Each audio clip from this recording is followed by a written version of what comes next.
We have the latest on the White Rabbit mystery in WWE, and is a top star's AEW career coming to an end. But first, a wrestling legend has passed away. On Friday night, the sad news broke via Yahoo Japan that Antonio Inoki, the founder of New Japan Pro Wrestling, had passed away at the age of 79. Inoki is one of the biggest names in the history of Japanese wrestling, with him perhaps only falling to second behind his mentor Riki Dozan in the Mount Rushmore of Puroresu. Not only was he the founder of New Japan when he turned promoter in 1972, but he would also work as an active wrestler between the years of 1960 and 1998, becoming the country's biggest drawing act in the sport. Inoki was a 12-time pro wrestling world champion, with him being the first ever IWGP heavyweight champion and the first Asian WWE champion, albeit a reign that was not officially recognized by WWE. He would also be responsible for the largest attending wrestling event in history, with him promoting and headlining the WCW New Japan Collision in Korea show, which drew a disputed total of 355,000 people across 2 nights, with this taking place in North Korea in 1995 in order to boost his political career in Japan. He was also an influence outside of the world of professional wrestling, with his 1976 fight against boxing legend Muhammad Ali serving as the predecessor to modern-day MMA, with the goal of legitimizing the image of pro wrestlers through a series of fights against opponents from different martial arts. When the history books of pro wrestling are written over the next centuries, Antonio Inoki will go down as one of the most important figures in history. Through the good and the bad, his legacy will live on.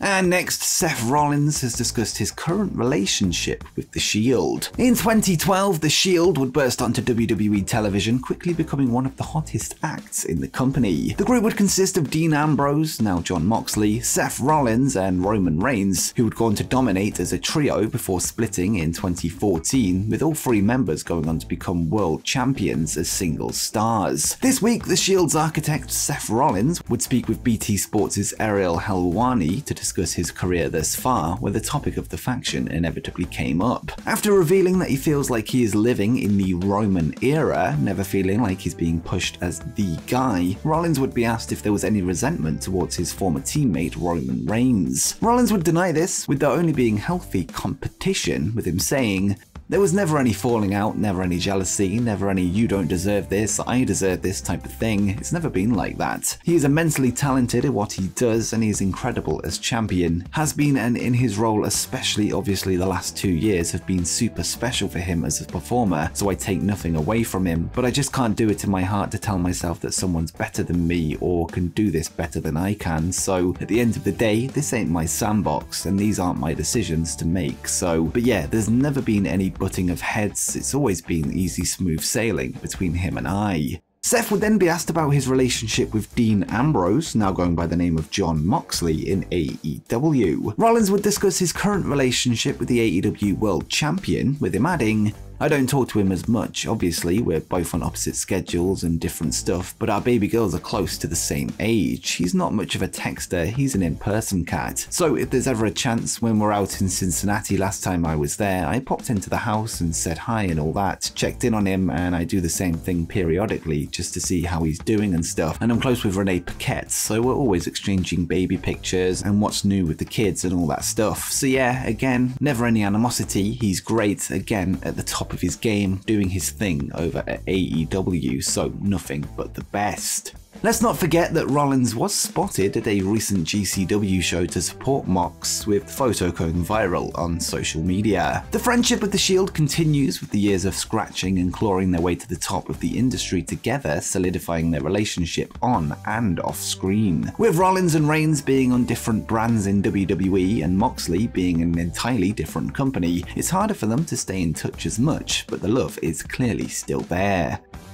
Next up, we have more on the AEW departure of Cody Rhodes earlier this year. In February, AEW EVP Cody Rhodes would leave the company, eventually making his way to WWE, where he returned at WrestleMania. Cody's departure followed a reported falling out with his fellow EVPs Kenny Omega and the Young Bucks, with there being several other factors coming into play. Well, this week, Fightful Select would publish a report with more details on Cody's departure, specifically the efforts that were made by AEW's broadcast partner Warner Warner Media, now Warner Bros. Discovery. After speaking with sources within Warner, Fightful would reveal that there were several attempts to keep Cody around from the network themselves, with the report noting, between AEW, Rhodes to the Top, and the Go Big Show, Rhodes had developed a good rapport with several in Warner Media at the time. We're told that the Cody Rhodes WWE deal wasn't official until a few weeks before WrestleMania, even though WWE considered it a foregone conclusion. As a result, after the merger of Warner Bros. Discovery, there were inquiries in the company completely separate of AEW to gauge Cody's interest in staying. The report would add that among those keen on keeping Cody around was Sam Linsky, the Associate General Manager and Senior Vice President of Scripted Original Programming for TNT, TBS, and truTV. Whilst it wasn't a deal breaker, Warner would have loved if Cody Rhodes stuck around, although with that said, despite his departure, they are happy with AEW's performance in the ratings, particularly in the month of September, where they averaged above 1 million for Dynamite almost every week. And regarding Cody, Fightful were told that there wasn't any ill will between either side upon his departure, and Rhodes had told those who asked that it was simply time to leave the territory. And next, let's go to the latest on the White Rabbit mystery in WWE. For the past few weeks, WWE have teased an upcoming surprise with a series of cryptic events surrounding a White Rabbit, leading many to predict a return of Bray Wyatt to the company. This Friday on SmackDown, more clues were released to fans, who were quick to decipher the meaning in the cryptic messages. It would all once again start with a QR code which sent you to a video based around the 1933 cartoon Three Little Pigs, with a Morse code playing in the background. The video would also show pigs after they had been butchered hanging from the roof. Within Bray Wyatt lore, the pig often refers to his former persona of Husky Harris, with Huskus the pig from the Firefly Funhouse being a reference to his former self. As for the Morse code, when deciphered, the message reads Azazel Reborn. Azazel appears to be a reference to an angel of death from several Abrahamic religions, namely Islam and some traditions of Judaism, with him also being referenced in Sikhism. Wikipedia states the following in regard to Azazel. Azazel holds a rather benevolent role as God's angel of death. He acts as a psychopomp, guide of souls, responsible for transporting the souls of the deceased after their death. Both in Islam and in Judaism, he is said to hold a scroll concerning the fate of mortals, recording and erasing their names at their birth and death, respectively.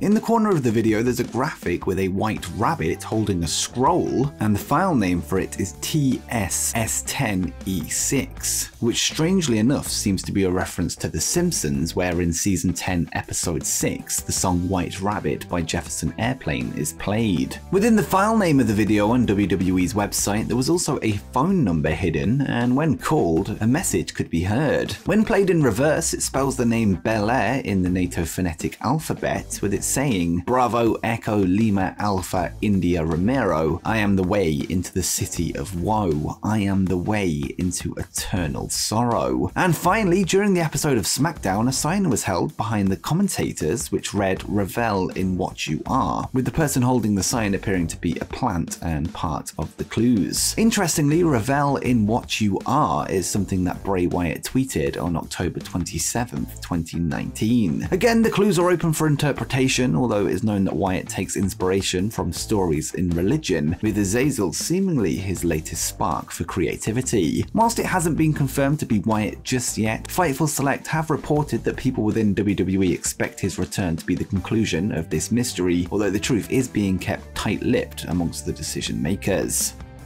And finally, is a top star's AEW career coming to an end? Over recent months, rumours and speculation have circulated that several AEW stars are unhappy in the company, with one of those names being Andrade El Idolo. Since joining AEW in June 2021, he's worked just 27 matches in an AEW ring, 18 of those being on television, and on top of this, he is yet to have a singles match on an AEW pay-per-view. The Idol has been seen liking and retweeting posts from fans who express their unhappiness with how he's been used since joining AEW, with this now seemingly being turned into an angle by the promotion. This weekend, Andrade himself would begin to tweet about his unhappiness directly, tweeting an hourglass, complaining about a 30-second segment on television, and later using the hashtag #FreeElIdolo. He is now set for a match on this week's live edition of Rampage, where he takes on the Dark Order's Preston Vance in singles action, and if Vance loses, he must remove the mask that was given to him by the late beat Brody Lee. This goes down on the 2-year anniversary of Brody's last match. AEW President Tony Khan would take to Twitter last night to raise the stakes for Andrade, with him confirming that if Vance loses, he does unmask, but if Andrade loses, his AEW career